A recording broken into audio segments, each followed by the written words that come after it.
It's salvage time, boys.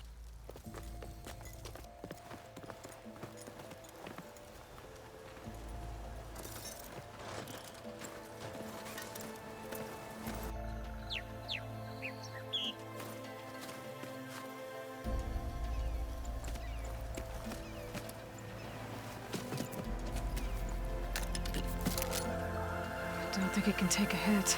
I should be able to use it to glide.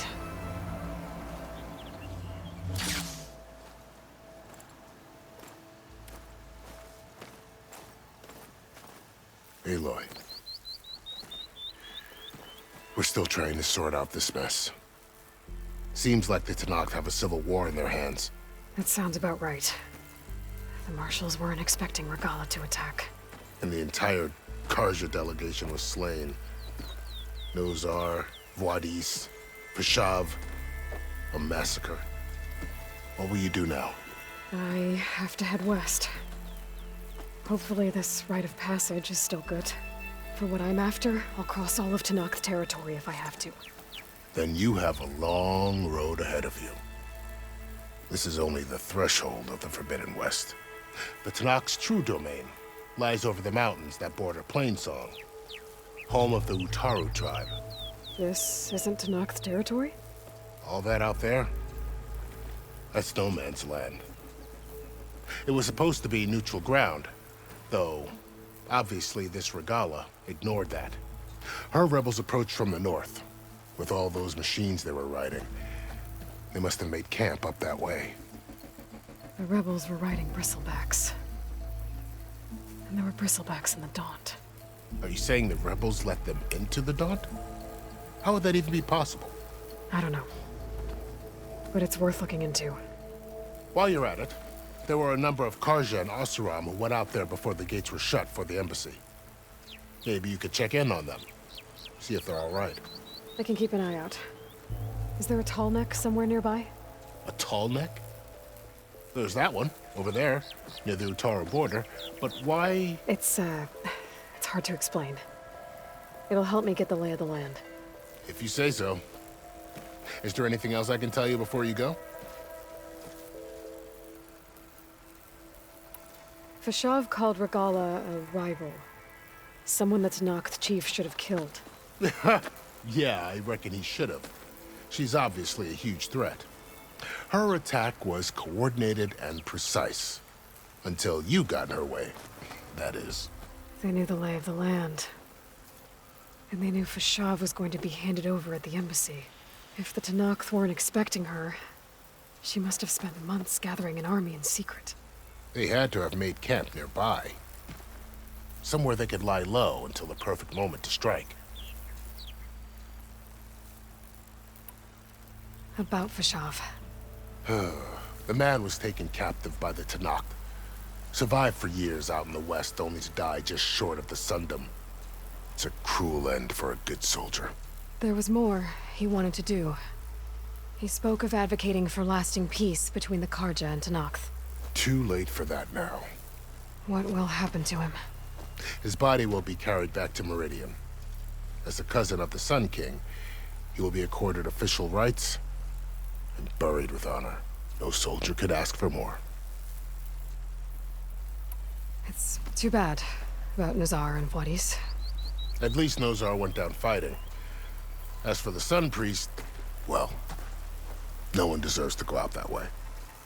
I'll make sure they're given proper funeral rites. It's the least I can do.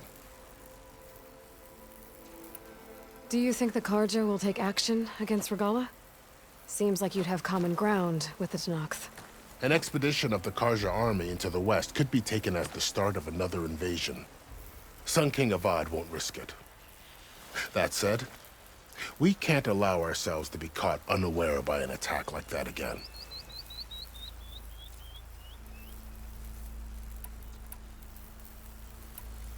You said the Tenakth lands are far to the west. What can I expect to find between here and there? Well, as I mentioned, you've got a stretch of wilderness known as No Man's Land, and then new Utaru farmlands.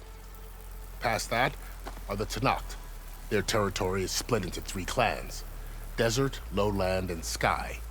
Right. I saw their banners at the embassy. The Desert Clan is closest. Ooh, vicious lot. Where everyone else sees an inhospitable wasteland, they see a challenge to dominate. Somewhere beyond the desert is the tribe's capital and the territories of the other two clans.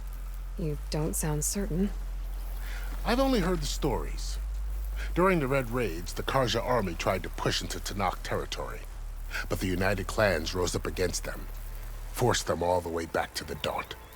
So no one except the Tanakh really know what's beyond the desert. Maybe the scholars do, back in Meridian. All those scrolls have to be filled with something, right? You mentioned the Utaru tribe. Their lands are between here and the Tanakh further west? That's right. Plainsong is their home. They're a peaceful bunch, at least compared to the Tanakh. More taken to farming than fighting. It's hard to imagine a bunch of farmers surviving in the Forbidden West. Make no mistake, they have a fierceness all their own. When the Karja were pushed back during the Red Raids, their warriors chased ours through the burning fields of Plainsong. The Sun King has made several overtures of peace to them as well, but so far, they've declined. If they're so peaceful, why decline? Don't know. I heard they have their own troubles to deal with. Something about a food shortage. You'd think that'd make them open to trade, but no. They just want to be left alone. This area is no man's land.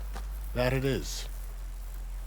The Tanakh used to attack anyone past Barren Light on sight, but after Avad overthrew the Mad Sun King, he reached out to the other tribes to offer reconciliation. The Tanakh agreed to a neutral border zone as part of the peace talks. Karja and Asuram have been striking out into the area ever since. But now, it seems like Regala and her rebel army have moved in. Well, I'd never call no man's land safe, even in the best of times. The ancient ruins of the Southwest are a testament to that. Remnants of some forgotten war. You said there were others who went out when the gates were open before. Like who? Well, in addition to the salvagers that just went through, there were a couple of other parties of Oseram Delvers. Even saw 2 Karja scholars trekking southwest with an Oseram crew. Not sure if they're exceptionally brave or just foolhardy.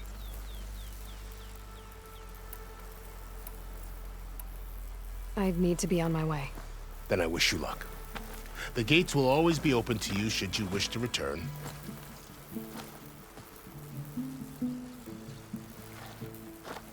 And don't worry about your friends. We'll get them patched up.